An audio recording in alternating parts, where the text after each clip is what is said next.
I'll tell you when we let them in. Yes, I see it. We can go. Okay, then just a second. You see my screen shared? Yep. Number 5. Okay. We can let them in. Okay, they're admitted.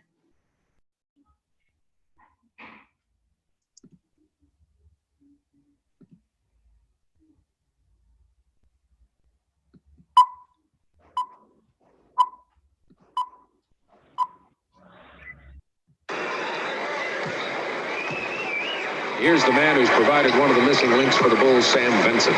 Look at this frenzied full court pressure. Vincent breaks it, has Jordan on the wing. The lob, the jam! Hey, now watch it again. The communication came. Michael gave the signal. Sam saw it, Sam threw it, Michael finished it off. So far, it's a double shutout. Sam Vincent controlling left for the Bulls, takes the long jumper and sticks it. And Scottie Pippen the rebound ahead to Vincent. Sam hustles it on the drive, in on Dumars, all the way, lays it in. Sam Vincent to the hoop, and the Bulls lead 6-3. Sam Vincent outside left, dumps it into Scottie Pippen, lost the ball, got it back, plays it back out to Vincent, 12 on the shot clock. Left corner Pippen, Scottie with a fake, beats Vincent, left of the circle, shot by Sam, is in. All right, Sam. Sam Vincent with 6 points here, and the Bulls in front by 14. That was a great play by Sparrow. He pulled that time. He pulled Bentley down on And there him. was no foul. No foul call. Here's Vincent off to the right against Dumars. Sam Vincent with 12 to shoot. Takes a long jumper and Sam Vincent with 27. He's mailing him in from Lansing. Sam Vincent, 11 out of 12 from the field. Jordan is back in for the Bulls. He comes in to Vincent. Sam strolls into the front court against Vinnie Johnson.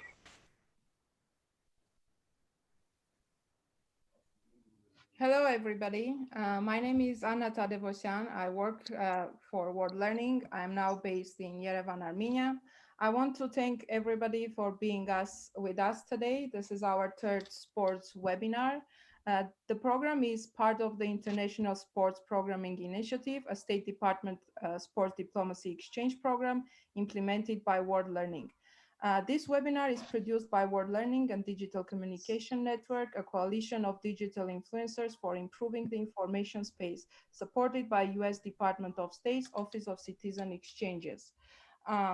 So now I want to introduce our speaker today, and it is former NBA player, champion, NBA champion in 1986 with Boston Celtics, Sam Vincent. Now Sam is working with AAU, and I want Sam, you to talk with us more about AAU, about your work, about how you started with them. Sam, please. Well, good morning or good afternoon, depending on where you are, Anna. It's good to see you, and I'm happy to have this chance to be a part of the sports diplomacy webinar. I'm a big fan of the work that you and Vlad do, so it's always a pleasure to have a chance to join you. Also, thanks to the audience of whoever's joining us. It's really exciting for me to have a chance to be on and talk about basketball, most importantly, but also to have a chance to cover some of the things that I'm currently doing, some of the things that I've been active with over the last few years, and why I do it and why I'm so excited about it. So, and I think you asked me how I got involved or why I'm involved, and I'm gonna tell a quick story, which I think provides a little bit of landscape and a little bit of foundation for kind of how I got to where I am.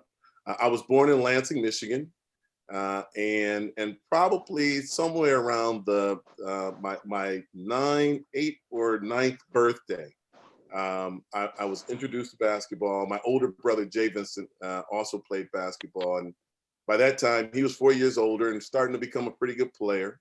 As his little younger brother, I was kind of mesmerized by this new activity that my older brother was involved with, and just felt it was something that I might be interested in doing as well.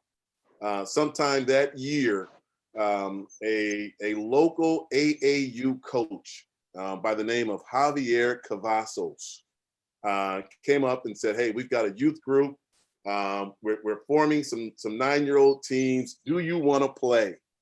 And I remember, like it was yesterday, telling Coach Javier Cavazos, yes, I want to play. I want to be involved. And he put together the first AAU basketball team that I played on. And that experience was pretty incredible. The AAU team that I played on was an assortment of local kids that were playing not only in our community, but Coach Cavazos was organizing tournaments and events for us to play in outside of the city. So at an early age, at 9 years old, I was playing around the state of Michigan and even outside of Michigan. And that experience at an early age, jumping into the sport, playing with other guys, but having a chance to go around and see some of the competition really started to create some real interest in basketball. And so when I look at my early roots of how I got started and what really was the catalyst behind me getting involved with playing basketball, it was the AAU organization, which later on in other years, as I grew and continued to play, played a vital role in my development.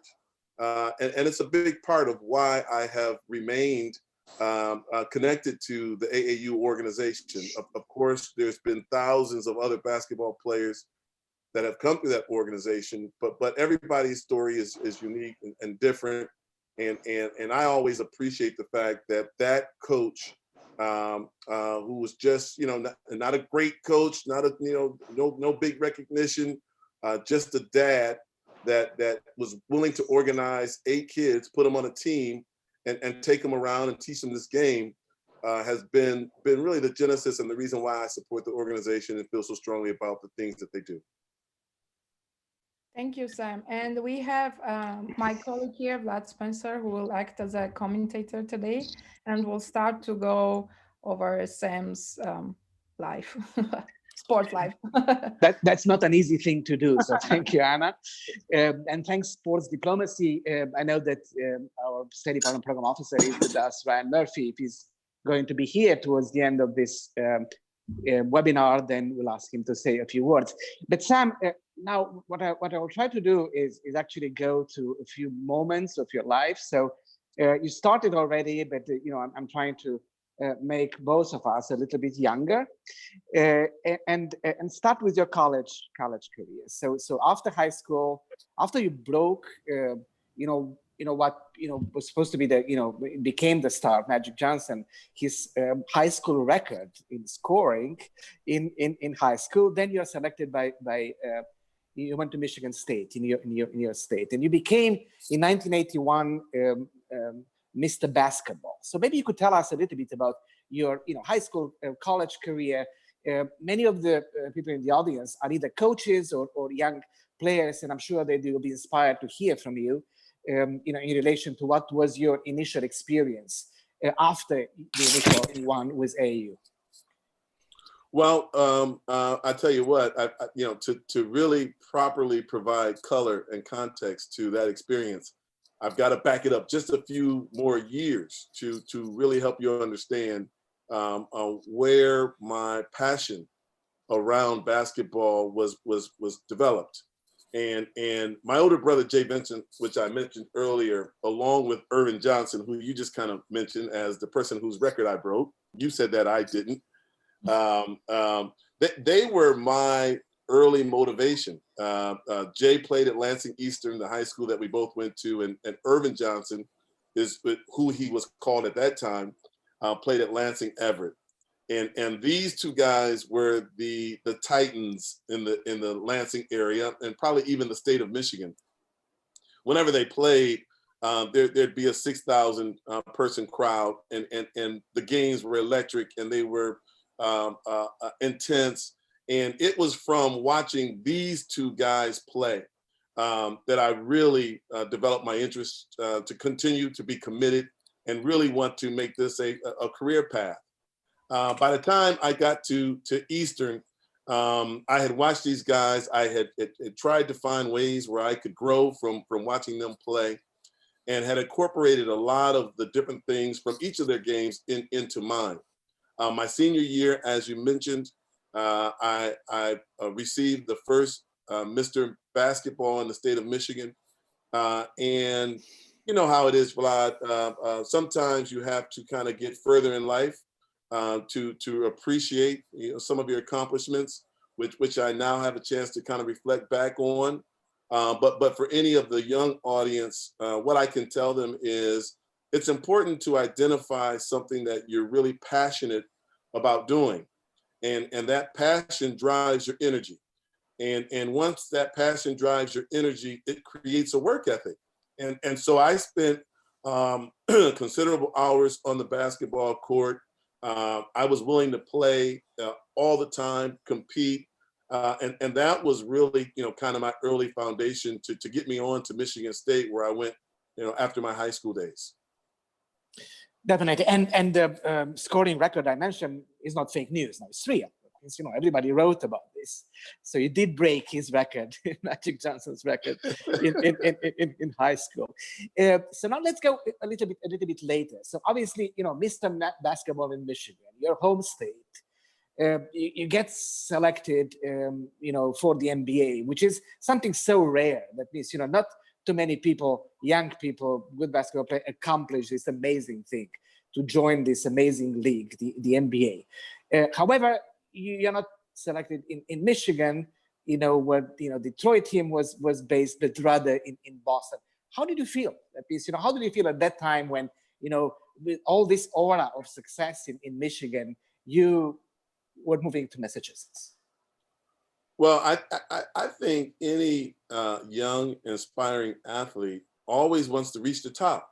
And of course, for basketball players, reaching the top means getting to the NBA. That was my dream. That was my goal. I had watched, incredible historic NBA players like Kareem Abdul-Jabbar and Dr. J and George Gerving. I knew these guys. So my single-minded focus was always to try to figure out how to be a member of that family. And so the work and the effort that I put in was always to reach that goal.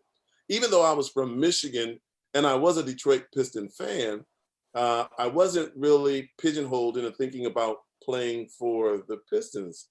My goal was to try to reach the NBA. So on the draft day, when I was selected by the Boston Celtics, there was first and foremost just a euphoric kind of feeling to number one, achieve and reach that goal. And then number two, to be able to be selected by such a historic, storied organization. And so even though I was a Piston fan and I was from the state of Michigan and had some incredible Michigan relationships, I never thought about anything other than just trying to achieve the goal, which was to reach the NBA. And you also chose number 11, for a reason. What was the reason? I chose number 11 because when I looked around the league, a lot of the guards and really kind of Isiah Thomas. Isiah Thomas was somebody I had watched. He was a Big Ten nemesis at the University of Indiana, but he was a fantastic player. He was a great scorer. He could handle the ball. He was a great floor leader. So during that time, watching him, when I got to Michigan State, I thought about, man, I want to wear number 11. And then I just kind of carried on into my professional career as well. I found a quote when you first joined Boston Celtics. You said, the first training camp was tough because I had high expectations coming in. I thought I would immediately play and get a lot of minutes. And upon getting there, I realized that Celtics were loaded with Hall of Fame guys and great players. How did you feel at the beginning, just being surrounded not only by Larry Bird, but a bunch of amazing, idols of yours, probably? Well, again, I've got to back up just a little bit to tell you how I felt about joining the Celtics team, because if you back up just a few years, I was an avid Michigan State University fan when my brother Jay and Magic played against Larry Bird and Indiana State in the NCAA finals. And so being an Irvin Johnson fan against Larry Bird and the Boston Celtics, that was something that, you know, is just kind of in your blood. And so getting drafted to the Celtics immediately and knowing that I was joining, you know, Larry, who some years earlier I was pushing back against a little bit, was a little bit of an interesting dynamic. However, when I got there and had a chance to meet the players and connect with the organization, I quickly knew that even though I wasn't going to necessarily have, you know, maybe the minutes that I wanted to have, I was being introduced to something that was bigger even than the sport. It was really about understanding what teams are all about and the work that goes into becoming a champion and what it takes to develop championship principles. And so I really, you know, I struggled in the first year not getting the playing time, but I'll never forget a conversation I had with JoJo White, who was one of their historic, you know, all-time great guards. He came to practice one day and he asked me to go out to lunch with him. And I was kind of in a, you know, a little bit of a mood. I hadn't, you know, been in a lot of the sets during that practice. And so he, I think, noticed that and said, listen, we're going to go over to this little local spot and we're going to sit and talk. And so I followed him over and we spent about an hour with him just, you know, really helping me understand what the Celtics organization was all about. And the fact that as a rookie, I probably wasn't going to play a whole lot, but that what I was going to learn was going to last a lifetime. And JoJo White recently passed, but I'll never forget him as a player, as a mentor, and someone who really helped me along in my rookie season. And in 1996, you accomplished something that very, very few NBA players do: a championship. How did you feel then? Young players that is having this amazing accomplishment. Well, again, you know, the beauty of aging and having a chance to look back always, you know, improves your perspective. At that time, you know, every single player that plays, you know, wants to win a championship. They want to get all the way to the top. They want to be a part of those team memories. And that was a very special time. When I look back now and I understand how special that team was, I've seen several quotes from Larry saying that was the best, you know, NBA team he's played on, that 86 championship team. And that was the year that Bill Walton came over. You know, Bill Walton had some injuries, but for that 86 year, he was able to string it all together and come in and win the Sixth Man of the Year award. Kevin McHale, Dennis Johnson, Danny Ainge, you know, some pure Hall of Famers. So it was, you know, it was an incredible time and a chance to play on what a lot of folks believe was one of the best NBA teams of all time. And then, you know, jumping a little bit, you know, a couple of years, Chicago Bulls. You know, CBS News ranked you recently among Michael Jordan's best 23 teammates, which is an amazing accomplishment. He had lots of teammates over a very illustrious career. And you are kind of a steady starter for Chicago Bulls early in Jordan's career. So tell us a little bit about the dynamic, not only the Chicago Bulls, where you had amazing seasons, but also playing with what, you know, was about to become the emblematic, you know, figure, personality of the sport. Well, I met Michael in 1981. We were both selected to the McDonald's All-American team, and the game was being held in Wichita, Kansas.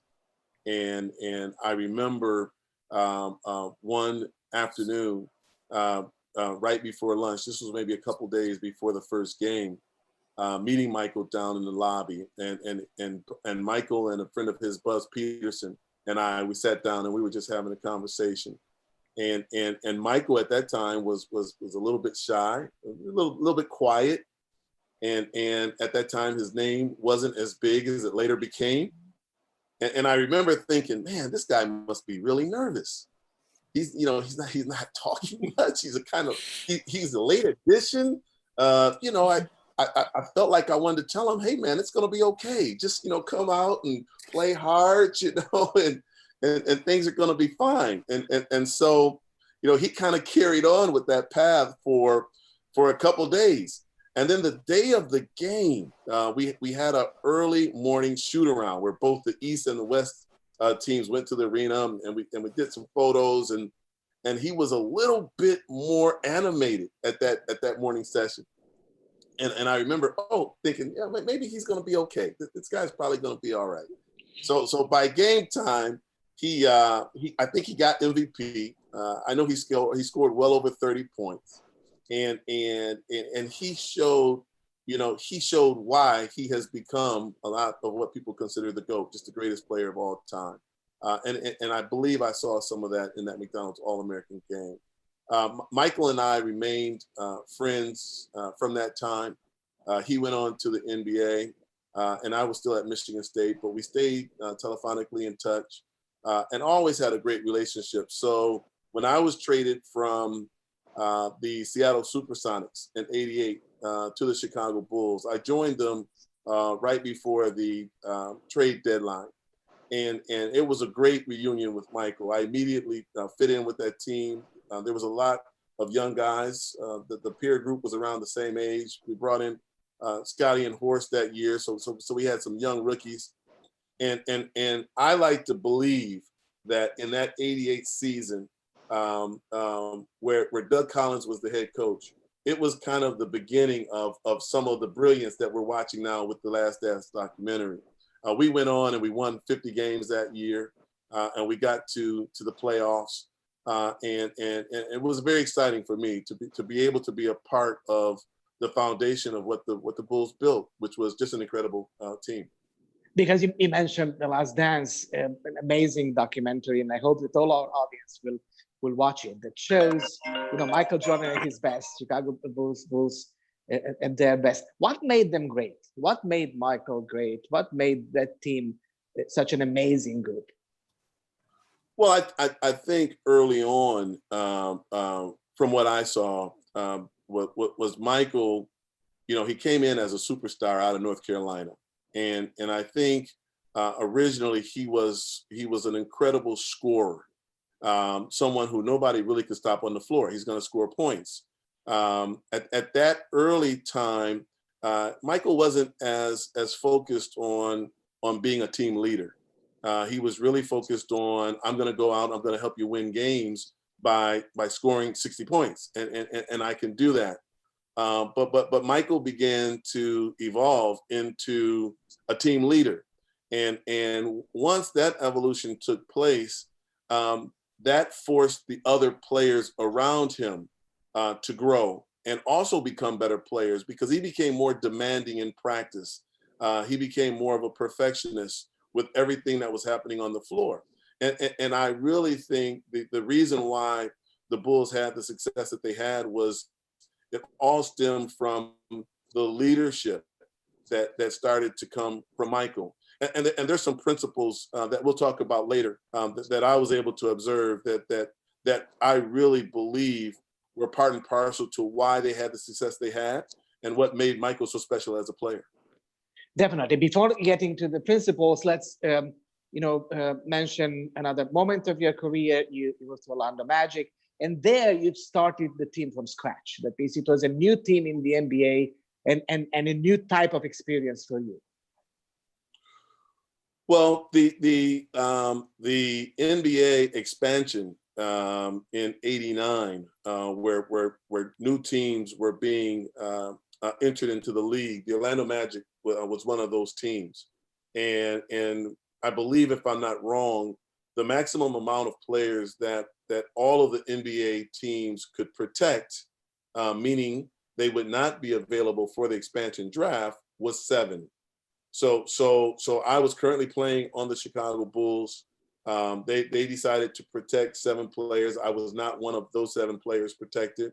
Loved being in Chicago, but I knew there was a chance that I could possibly get taken in the expansion draft, which I did. So I was taken by the Orlando Magic and had an opportunity to connect with what I believe was a fantastic organization, was then, still is. The community support was fantastic. And for me, it was a chance to come in and start in the backcourt and start anew, which for those beginning years in Orlando, I really enjoyed.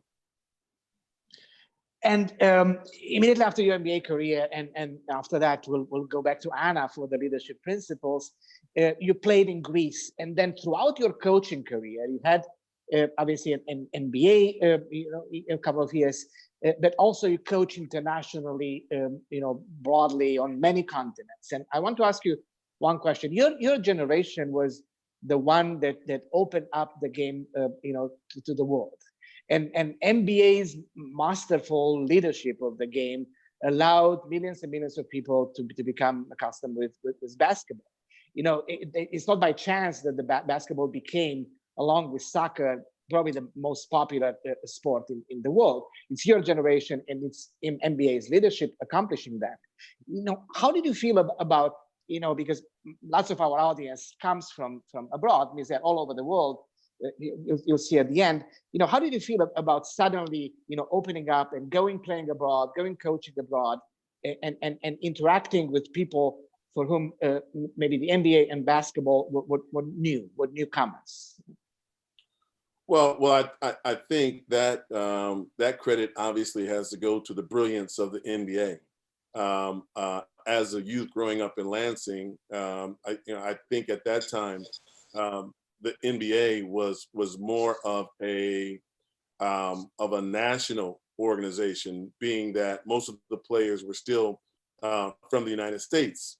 I think the understanding from a marketing standpoint that the personalities and the players, could have global appeal, gave the NBA an idea that, they could start to move the game out internationally.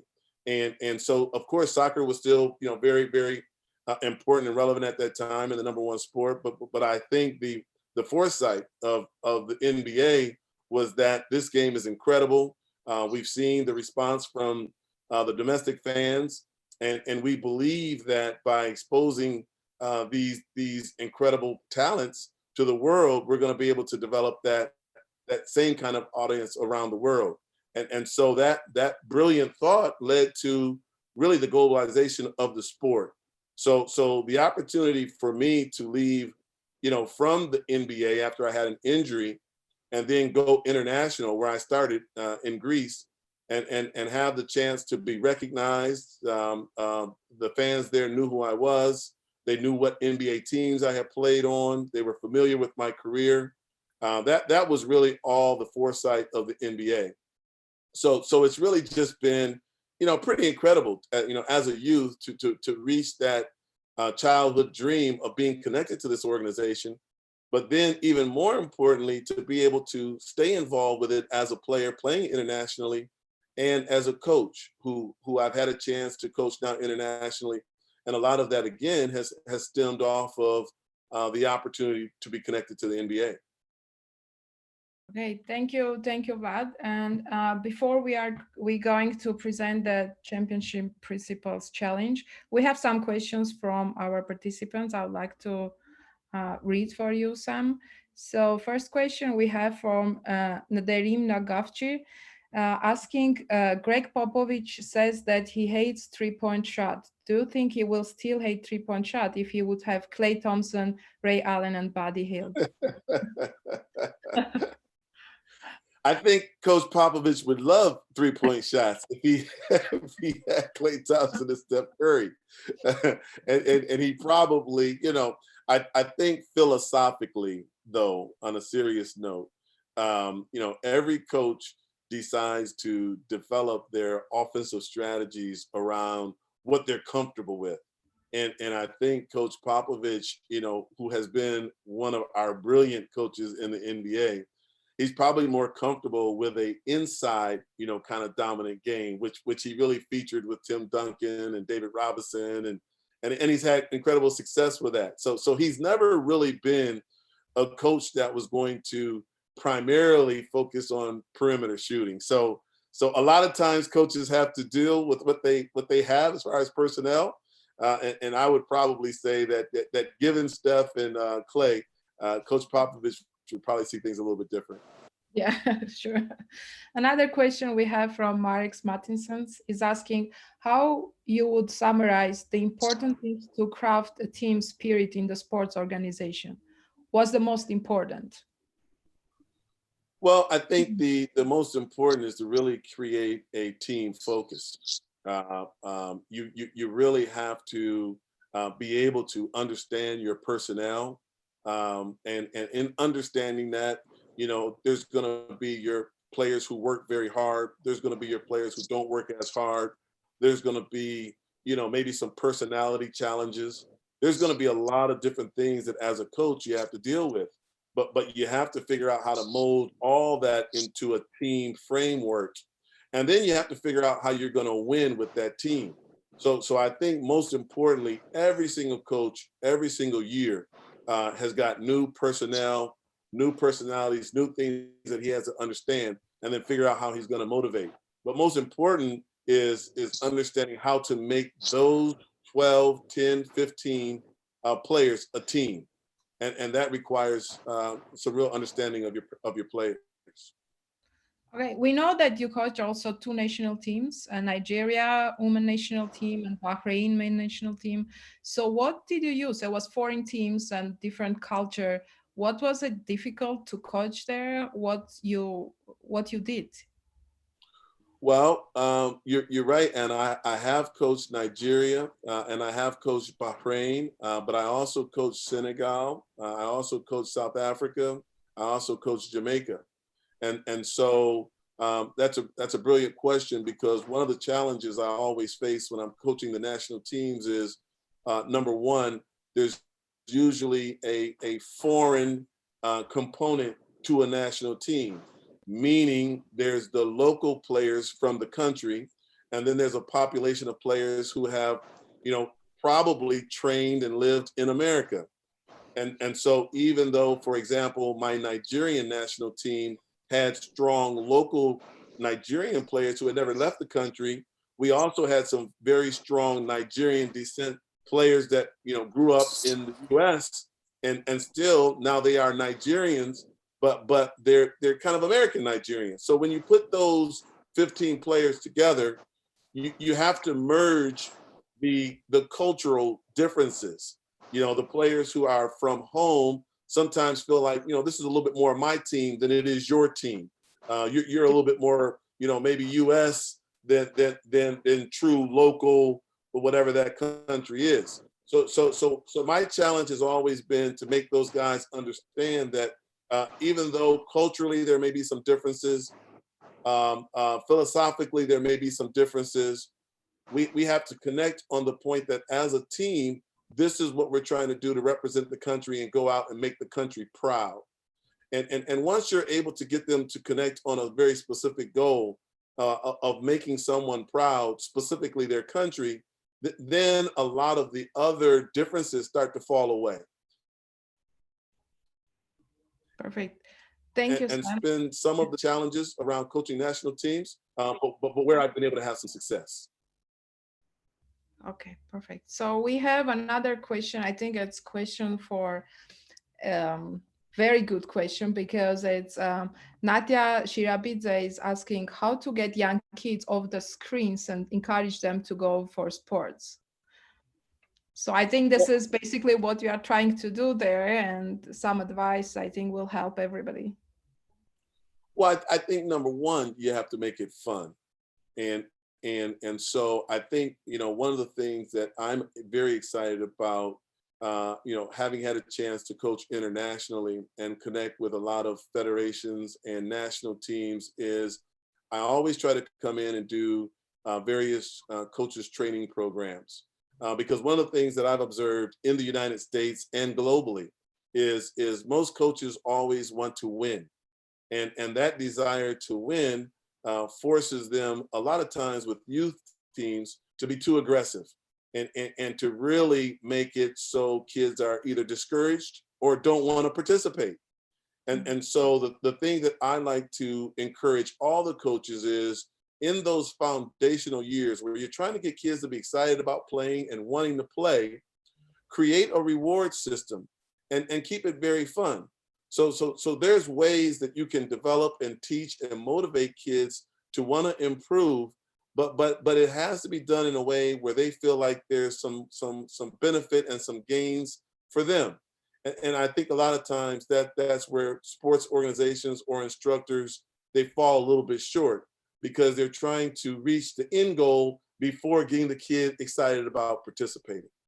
Yeah, and here, kind of continue this question, Juan Francisco Delgado is asking, so could you please give the kids some advice how not to, be demotivated, how to keep the motivation go when they are failing in sports?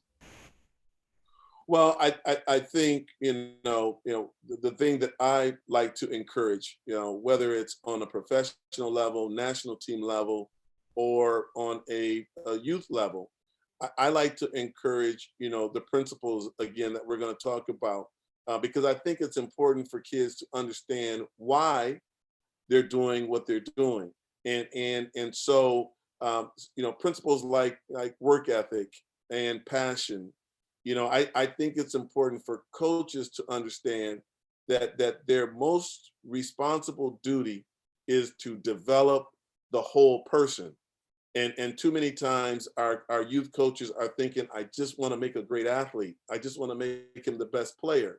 But in trying to create the best player, you're not creating the best person. And so when you round out the life skills around preparation, communication, work ethic, discipline, when you start to incorporate some of these things into your practice plan, you start giving the kids more tools to want to grow from, versus just, the kid who might not be able to shoot a good jump shot. And then now he's going to be demotivated to want to play because he doesn't have a good shot, or maybe he can't score. But if he's focused on the other principles around completing the person, then he may still feel connected. Perfect. Thank you, Sam. So let's go to the principles. And as this COVID-19 hits everybody in the world, you want to start a good challenge with the championship principles. We'll show now the video that you are preparing for this challenge, and then we'll talk more about the challenge itself. Let's now watch the video. Coach Academy and the Altamont Basketball League. On behalf of the city of Altamont Springs, I want to encourage everybody in our basketball family to remain positive and committed to growing in basketball during this difficult time. We miss you.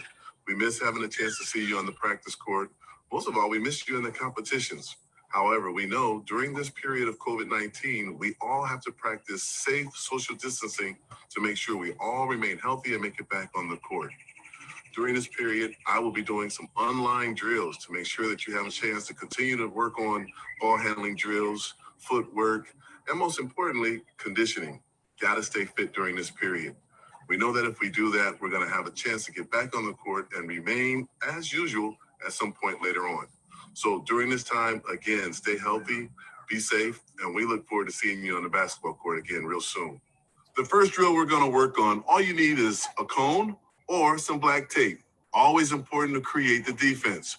We're going to work on the triple threat position, receiving the ball ready to either pass, dribble, or shoot.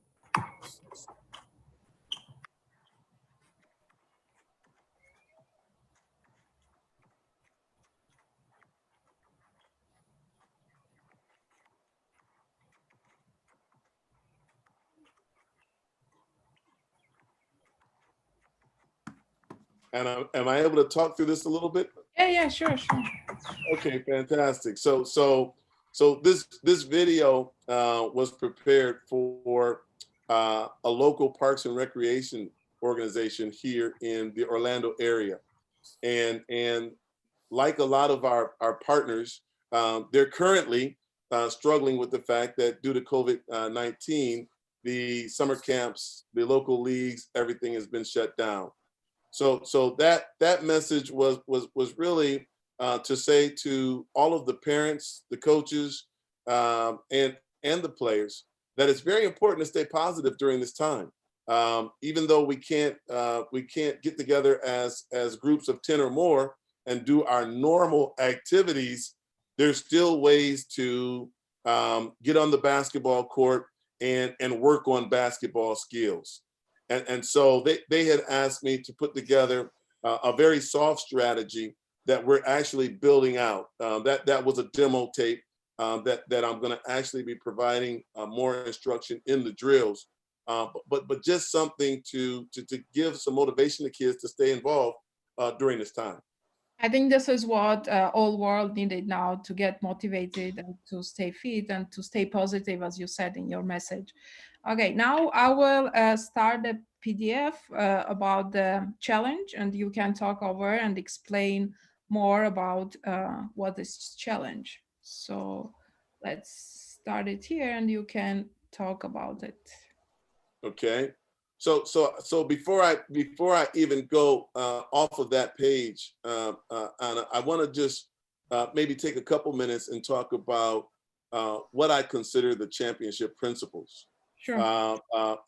Having had a chance to grow up in Lansing, Michigan, with Irvin Johnson, and a chance to really understand him as a player, as a leader, and as a competitor.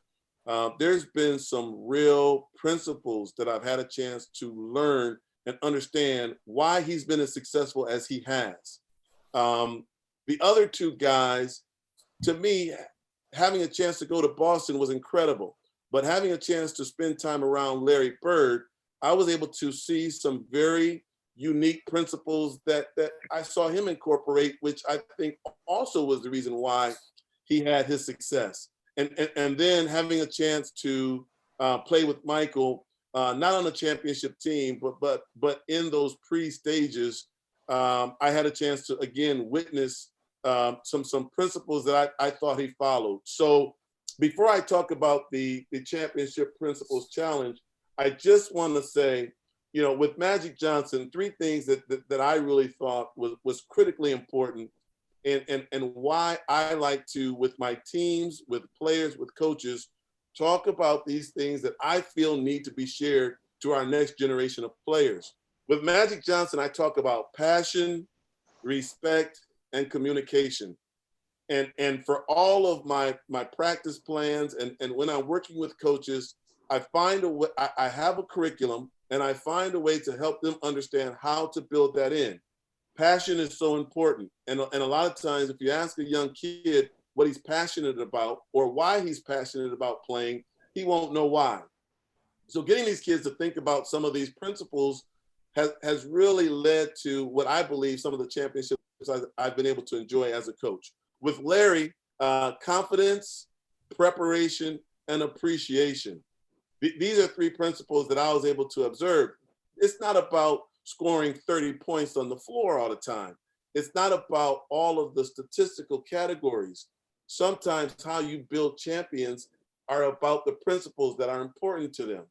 And these are some of the things that I think are getting lost in developing the player and developing the team. And then with Michael, the three principles that I really talk about are work ethic, competitive spirit, and driven. And so these 9 principles, to me, are the thread and common blood between the championships that I believe these guys have been successful and won. And so when I'm working with coaches or when I'm working with my teams, I find different, unique ways to ask a player what he's passionate about. It might be in the post-game speech. It might be how I explain either we played well or we didn't play well in a after the game chalk talk. But these principles are something that I feel are important to developing players on and off the floor, because when they understand the importance of communication is body language, and your body language in the game, at practice, with your players, your teammates, the officials, it's important. And sometimes players, they just don't understand because they haven't been taught. So when we talk about the championship principles, it's these 9 principles that we're really talking about. Okay, so now that we've kind of established what the championship principles are, the championship principles challenge is really a concept that I want to introduce specifically because of the COVID-19 situation. Right now, we have an environment where we have a lot of kids that were excited and motivated for either summer basketball camps or Memorial Day tournaments. There's just a whole menu of activity that has been disrupted for kids due to the COVID-19 situation.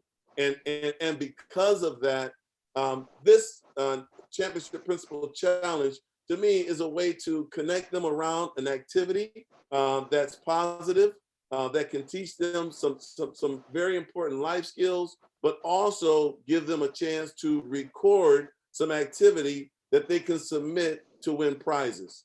So the way this would work, Anna, is over a 9-week period, we would take each one of the principles, passion, for example, and we would ask a kid who has registered to participate in the Championship Principles Challenge, we would ask him to take that principle of the week, and he would have to give us over the course of that week how he's using that principle.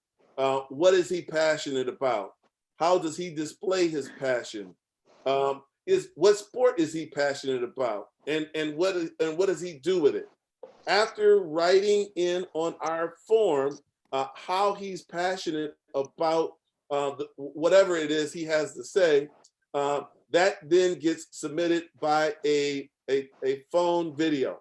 All the kids have phones now, so we would ask him to write out that passion form, and then take a 30-second video of some on-court activity that we would provide. So it would either be a ball handling drill, it could be a shooting drill, it could be a conditioning drill, but that along with the principal would be submitted back to our office. And then we would take that information, process it, and then weekly have a way with all of our participants to provide them some sort of gift opportunity. So we see this as a little bit of a fun way to encourage some life skill participation. Each week, the principle would change. The next week, it would be respect. So again, for example, who do you respect? Is it your parents? Is it your coach? How do you display your respect? We would come up with curriculum to ask different questions. Again, they would complete the form, email it back over to us or send it back to us. They could snapshot it and shoot it back to us, however they get it back. Then again, we would have another 30-second request for them to now do something different on the court. So we're encouraging some basketball activity on the court along with some life skill development. We want to do that for 9 weeks. And we've seen here around the Orlando community where several of our parks and recreations have really loved the concept and feel that this is a great way to motivate their kids to stay involved with the sport and some life skill development during this period of time. I think one aspect that deserves attention is maybe for you, Sam, to explain that these principles actually go way beyond sports. You know, all the exchanges that you participated, the sports diplomacy programs, your programs, start with this idea that sports is a very good educator about values, about ways of doing things. And I think one of the proofs of that is the fact that the people that you are talking about, and this includes yourself, are very successful beyond the sports career. And obviously, sure, you know, money plays a role, but many people have money and very few people are as accomplished, you know, as, let's say, businessmen or humanitarian businessmen as Michael Jordan or Magic Johnson or yourself. So if you could talk a little bit about this connection about life skills, success in life in general, and learning all these characteristics through sports. Absolutely, Vlad, for sure. So that is the real core reason why, again, I developed the championship principles. You know, I've had a chance to coach not only here in the U.S. But internationally as well. And what I recognize is just a breakdown in the core development of life skills around some of the athletes. And so at the point where a kid is, extremely talented, he may be even a superstar on his team, but he's the worst kid to be around because he doesn't respect the officials. His language is poor with the coaching staff. He's difficult to deal with on the floor because he's usually probably going to be a more selfish player. These principles start to help players understand why it's more important to develop the overall player versus just the statistical player. So when we talk again, and I'll just kind of, again, I want to tell a story because, these principles mean a lot to me because I've seen them applied. My year in Boston playing with the Celtics, everybody knows that the superstar on that team was Larry Bird. Larry was a guy that would put 150% in every single game. There was not one game that I could ever tell you Larry Bird didn't work 45 minutes to an hour before the game preparing, playing as hard as he could in the game, and then having some post-game workout. So a lot of the NBA level players will really go into a post-game routine where they may jump on the treadmill, they may jump on the bike, they may go lift weights even after they've played a 45-minute game. Larry Bird was a guy that after the game, when our community relations department would come in and ask guys, who's willing to go out and speak to a youth group? It might have been the Boys and Girls Club. It might have been Parks and Recreations. There was a lot of different youth organizations in the city of Boston that our team was responsible to go out and speak to. The one guy who had played the most minutes, scored the most points, and could realistically say, I'm not interested, was Larry Bird. But he was always the guy who would accept those engagements first. And so I connect that to appreciation as his principle, because for those on the call who might have not have understood some of Larry's background, Larry really had a difficult background to get to the success that he ultimately achieved. And because of some of those difficulties that he went through, he, by the time he got to his success at the Celtics, was very appreciative. He was appreciative of the journey that he went on. A lot of times our current players forget what they should appreciate. And unless a coach really understands how to find ways to explain appreciation so that they learn how to appreciate the time that a coach puts in, or a parent puts in, or an administrator puts in, they take it for granted. And so that principle around appreciation is one example that I like to talk about with Larry Bird, because his appreciation for what he was able to accomplish as a Boston Celtic, for where he was able to be, carried over into how he connected with the community. And that's just one example of how I think those principles are important. And it's also this idea that greatness means making the other ones better around you. So everybody says that Michael Jordan was great from the very beginning, but when he really stepped up and was successful was when he empowered his teammates. And there's a quote here from Larry Bird, it doesn't matter who scores the points, it's who gets the ball to the scorer.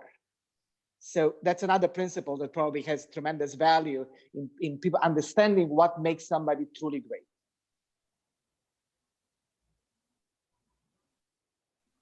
Well, I think in the example, of Michael Jordan and how he was able to motivate his players to become great, leaders lead by example. We all know that, and so you can't be the leader and come in, pointing the finger because you're the best player. You have to be the leader because you work harder than everybody else. And so when I talk about work ethic and driven in the principles for Michael Jordan, Michael was the first guy at practice, and he was the one guy working the hardest in every single drill. So when you have that kind of work ethic, and when you're driven to be the best, by that, you don't have to be a verbal leader. You're leading by example. And so a lot of times I try to encourage coaches to help players understand that you don't have to talk it, go on the floor and do it. And so those principles to me are an example of how Michael Jordan was really able to cross over as a great leader because of how hard he worked on the floor. Perfect. Thank you, Sam. And I want to mention that the challenge will start from June 1st. And yes. I posted the email in the chat, and you are free to share with your players, with your friends, whoever wants to participate in challenge. I think that it will be a very good challenge and we'll have very good results. And we'll have to see as many countries participating in the challenge as we can get. So now, Sam, I have a very interesting question here from Jude Titus. And it's written, you are one of the best players basketball has seen over the years. Why do you think women's basketball has not been highlighted much if you compare to the men's game? What are you doing to create a balance? Well, I think, again, if you look at, what the NBA has done in terms of creating the WNBA, clearly there's a commitment to women's basketball there. I think the WNBA has produced some fantastic players. I think from a marketing standpoint, every single year the NBA has done more to promote the league and to try to create more awareness for the league. I think if you look statistically, that some stats show that women's basketball is even growing faster at some levels than boys basketball. A lot of girls are playing the game. So I think it's an evolution of time. I think you have, the world's greatest basketball organization in the NBA supporting women's basketball. And I think as the skill level continues to grow, the fan participation is growing.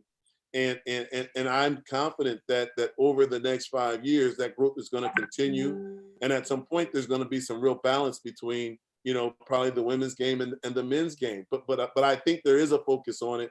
And I think it's just a matter of time before there's a major explosion in women's basketball. If you see in AAU, how many it's comparing with boys, how many girls are coming to start to play basketball? I mean, what age they are coming? Is it balanced or not? Or more boys are coming to play? Well, right now for AAU basketball, both the girls and the boys programs are very strong. One of the great things about the AAU program is the focus really is not always the elite player. A lot of times it's just that kid who wants to play basketball. And so if you look at, a lot of situations here in the United States, there might be 100 kids that go and try out for the school freshman team. And out of those 100 kids who try out, only 12 kids are going to make the team. So 88 kids are going to get cut and not have a chance to play. And that's where I believe the beauty of the AAU is every kid gets a chance to play.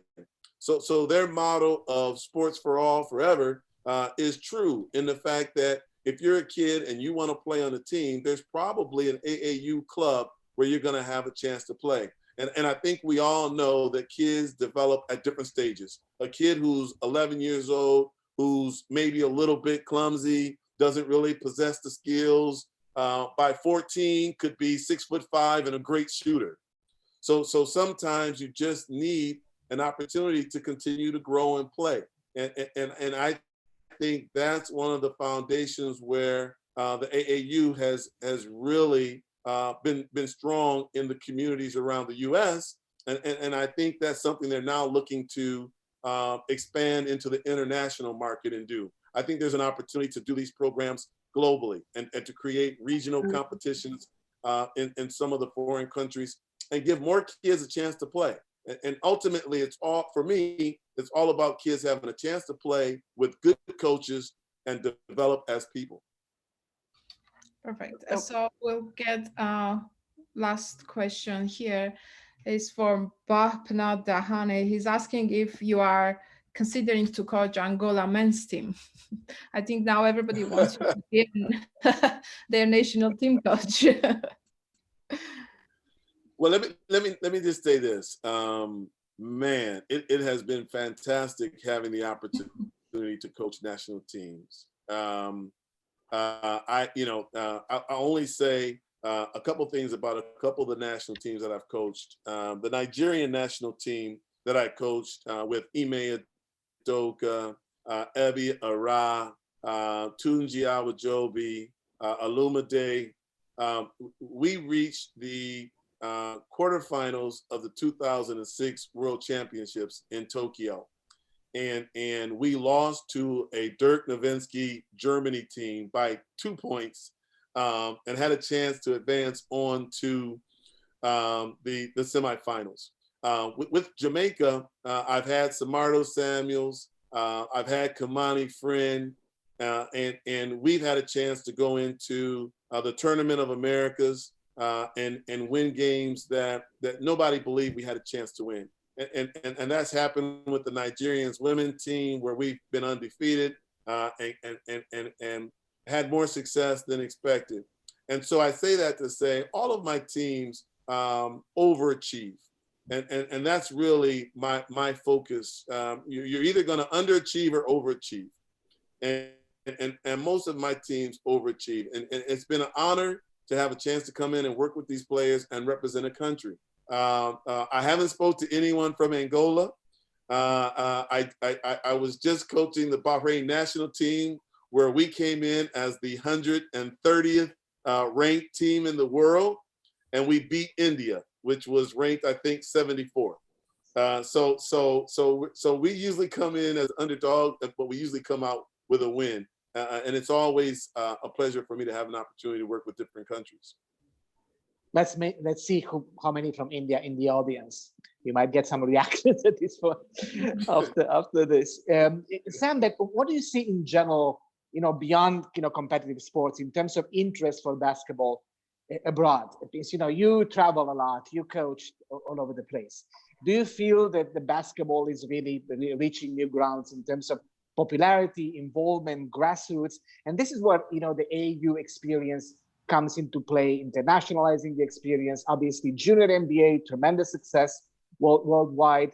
What do you feel about the mass appeal of basketball worldwide these days?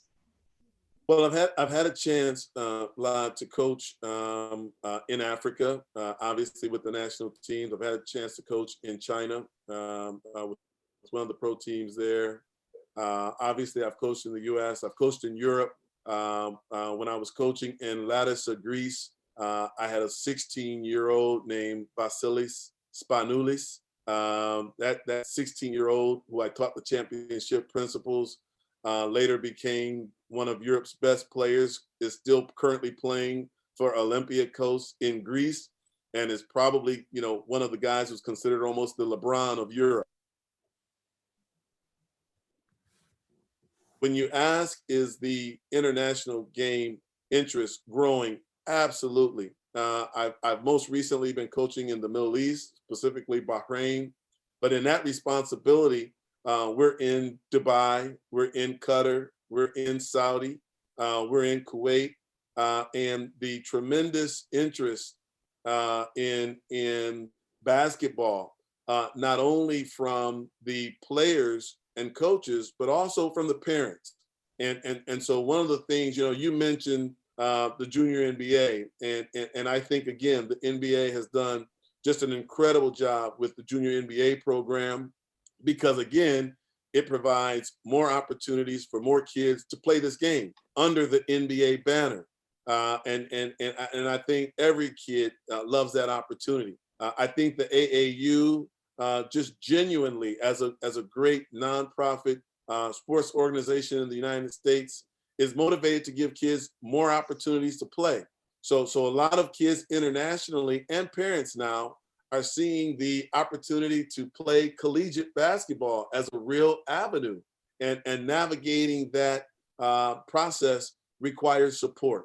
And I think that's an area where the AAU wants to be supportive, and it's surely my interest as part of heading up some of the international development for the AAU. We want to provide parents with a clear understanding of what it takes. If you've got a 14-year-old and they're playing anywhere in the world and they're trying to find a path to get to a collegiate opportunity, there's a road to do that.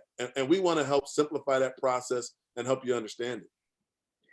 Definitely. Now, if the technology is going to help us, we have Mahmoud online. So Mahmoud leads a basketball program, very inclusive basketball program in Israel. And he, during this challenging period, COVID-19, he put together a few exercises in order to actually continue to stimulate the athletes and the coaches. So what we are trying to do right now is to show you a video, and Mahmoud is also online. And then we'll just take it from there. Maybe you could comment regarding the video. Maybe Mahmoud could tell us a few words after that about the reasons he chose these exercises versus others.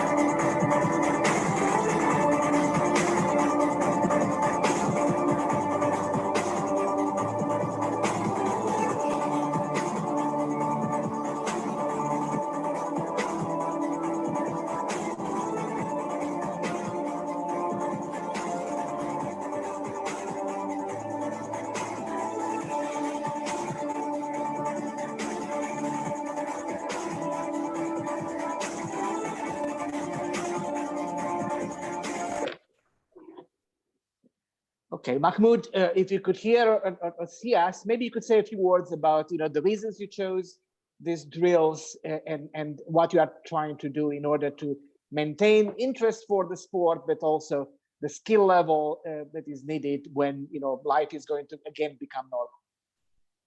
Thank you, Vlad, and it's an honor to be with you, Sir Vincent. Thank you for sharing your experience.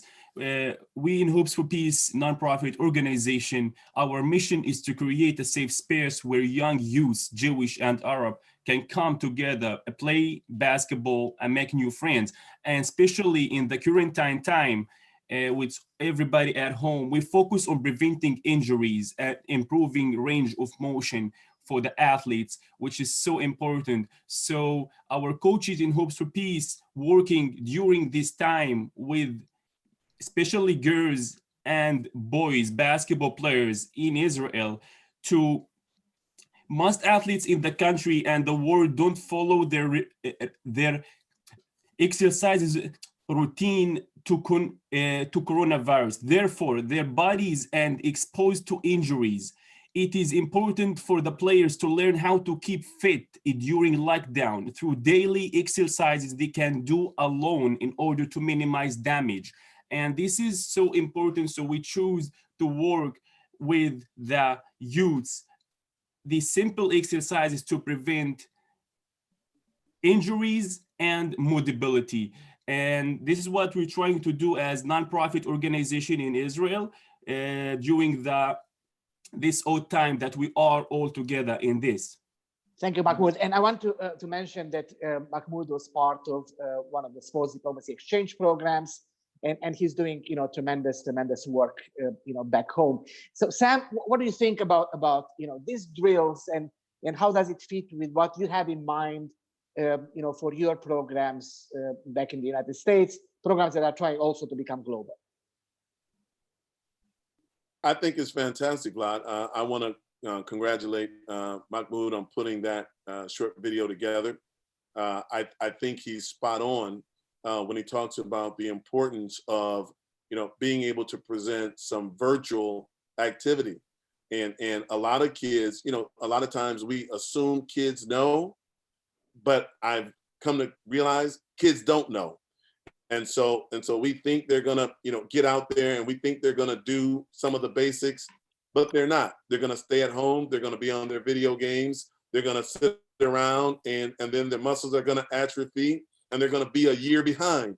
And so I think, opportunities like what Mahmoud has put together around just showing some very basic, easy to follow stretching, some strengthening, along with some basic basketball, ball handling, footwork, conditioning is needed during this time. And there's a big population of kids out there, I believe, that are in desperate need of it. So I want to congratulate Mahmoud for what he put together, and say I think it's very valuable. And I think having a platform where we can get to the kids and provide these virtual tips is going to be very important. Yeah, and again, an appeal to all our international audience is to be in touch with Sam, to actually look at his program, because the goal is actually to become, for this program to become global, because it appeals to general values, to general principles, to practical things that are important for sports and for life in general, and that are applicable worldwide. One question I would like to ask you, Sam, also in relation to this period. So we know that during COVID-19, again, as always, the NBA has tremendous initiatives. NBA Together is one of them. Magic Johnson is involved. So I want to ask you in general about this idea of athletes like you, and you've been involved with Magic Johnson in many initiatives of this kind, for doing public good, contributing, using the star value in order to be transformation, to promote, values and principles that are so important, mostly during a time of crisis like the one that we are going through now. Well, I think I genuinely believe it's what the NBA taught us. A big part of the NBA, people see on the court, and the LeBrons, and the Steph Currys, and the Kobe's and the Michaels. You know them from their exploits on the floor. They're incredible talents. But the thing that people may not know is how committed the NBA is in being in the community and working with the hospitals and the Boys and Girls Clubs, and having the players go in and share, whether it's Read to Achieve or thousands of other programs that encourage these kids in a very positive way to continue to be positive and confident and aspire to reach their goals. And for me, it's that lesson that I learned from the NBA that I believe can be shared through junior NBA programs. I believe it can be shared by the AAU, because the AAU has over 800,000 participants across all their sports. So for me, it's genuinely about taking those experiences that we've learned and being able to share them with the next generation of youth, with the hopes and aspirations that it will encourage them to work hard to fulfill their dreams. And we don't know how many are going to follow the principles and actually accomplish their goals, but we know if we don't share some of these stories and try to motivate, then none will. So if we're able to connect with a small population of kids that, because they saw a video or heard a message, and that 5% or 10% goes on and becomes a doctor or a police officer or whatever their goal was, then we're proud of the contribution we made to that young player's success. Let's see if we could connect now to Ryan Murphy, who is the Sports Diplomacy Program Officer for the State Department. Since these generous ideas projected abroad are actually, part of what sports diplomacy is trying to achieve. So Ryan, if you could hear us or see us, if you could unmute your microphone, if you could say a few words, let's see if you could connect with Ryan. Yep, I'm here. Sam, great to see you. We've talked on the phone a couple times, and just great to connect virtually. Obviously, it would be nicer to do it in better situations, but this is how the world is right now. So it's great to see so many familiar faces from a lot of different programs that we've helped run with World Learning over the years. So a little bit about sports diplomacy. I know I've talked about this before. A lot of what we do, people know through our connection with sports and with the leagues and federations like the NBA. We do a lot of sports envoy trips where we send professional and Olympic athletes overseas to work with the US embassies, to do camps and clinics. But the program that I oversee and the program that World Learning is heavily involved in is the International Sports Programming Initiative. So it's our sports grants competition. We give the funds to US-based nonprofits for them to help us implement these two-way exchanges. So we send groups of Americans overseas to work in the local communities overseas, and then also bring groups of foreign coaches, administrators, youth to the US for these exchanges. Many of you on this session have been a part of those programs in one way or another, which I think is a good segue. Sam, you were a part of the program that traveled to Morocco in 2018 underneath this initiative. And you had a WNBA great Shamik Holtzclaw that was with you, as well as a number of youth and coaches from the US.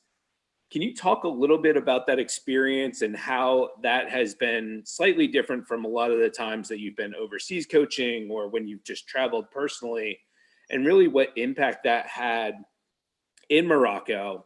And then knowing that you worked so closely with Thibaut Morocco, who I'm sure is on this call or on this session, what impact do you feel like you could take back to this new role that you have with the AAU through these lessons learned? Well, thanks, Ryan. It's equally a pleasure to have the opportunity to meet you kind of face to face. Yes, we've had a chance to speak, and it's been a pleasure, and I really appreciate what you do. I appreciate what the State Department does. I appreciate sports diplomacy being the foundation of who I am as an individual, having grown up in sports, and my life being connected to most of the things that I've been able to accomplish. They've come through either sports or through the principles of sports. So thank you for what you do in terms of trying to share that message around the world. The initiative that we did in Morocco, I thought it was fantastic. I thought World Learning was incredible with the local organizations that we were able to partner with to be able to connect with a variety of different groups that were involved with sports in that community. So not only was it about connecting with the kids, which we did a clinic where we had probably 100 to 200 kids where we ran them through, some activity on the court, some basic ball handling drills, some shooting drills, and most importantly, we allowed them to have a lot of fun and to be engaged. And then also during that same session, we were able to talk to them about, important life lessons and things that kids need to hear and things that kids need to learn to help them grow into solid people. From there, we were able to also connect with other organizations in the area of Morocco, whether it was coaches, administrators, all of these different groups that we connected to somehow were playing a role in developing youth through sports. And then Thibaut, lastly, was just fantastic. They organized some of the government officials that are involved in different levels of politics that are probably key for different funding initiatives or connecting with the schools or different ways to connect with the parents. And collectively, all of those different groups that we met with, they all part and parcel play some sort of major role in helping us and organizations like us get to the kids. So to have the chance to go into Morocco along with Chamika, who she's a Hall of Famer, great WNBA player, and share some of these experiences, some of our stories, but also lead them through teamwork and the value of working together for a common goal. I think it's invaluable. And so one of the things that Ryan, I always love about all of my, whether it's coaching assignments or heading up national teams, is there's always a community component to it. It doesn't matter if it's a national team or if it's a local pro team, all of those scenarios have some population of kids that are looking up to those athletes or those coaches. And because those kids are looking up to you, you have a responsibility to connect with them and share important messages and help develop them and help train them. And so each of the initiatives that I've had a chance, whether it's been individually going in as a head coach or with the Sports Envoy program, which similarly to the one in Morocco, I had a chance to do in Jordan many years ago. I think they're all valuable and all worthwhile because we're always sharing opportunities for real, genuine growth in a way that is a soft strategy, and kids engaged, parents engaged, and the administrators engaged. And I'm always proud to have an opportunity to be involved.